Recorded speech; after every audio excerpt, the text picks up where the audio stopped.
வாங்க நம்ம நாட்டுக்காக ஒரு பெரிய கனவு கண்ட ஒருத்தரோட கதைய பத்தி பார்க்கலாம். இந்த ஒரு வரிதான் அவரோட வாழ்க்கையே தீர்மானிச்சது. ஒரு பெரிய இலக்குக்காக ஓயாம உழைக்கணும். அவர் எழுதின அந்த புக்கு வெறும் புக் இல்ல, ஒரு வலுவான இந்தியாவுக்கு வழிகாட்டுற ஒரு ரோடு மேப்பா மாறிச்சு.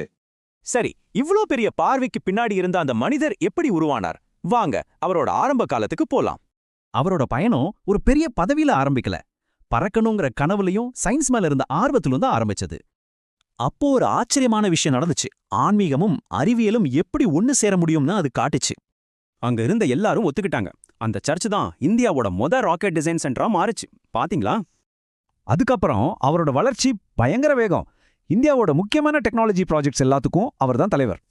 ஆனா இங்க ஒரு விஷயம் கவனிக்கணும். முதல் முயற்சியில வந்த தோல்வி அவங்கள கொஞ்சம் கூட தடுக்கல. இது அவரோட தைரியத்தை மட்டும் இல்ல, அவரோட டீம் மேல அவர் வச்சிருந்த அசைக்க முடியாத நம்பிக்கையையும் காட்டுது. இந்த மிசைல் புரோகிராம் தான் அவருக்கு இந்தியாவின் ஏவுகணை நாயகன்கிற பட்டத்தை வாங்கி கொடுத்துச்சு. பிரசிடென்ட் ஆனதும் அந்த பதவியோட மொத்த ஸ்டைலையும் மாத்திட்டாரு. மக்கள்கிட்ட ரொம்ப ஈஸியா பழக ஆரம்பிச்சாரு.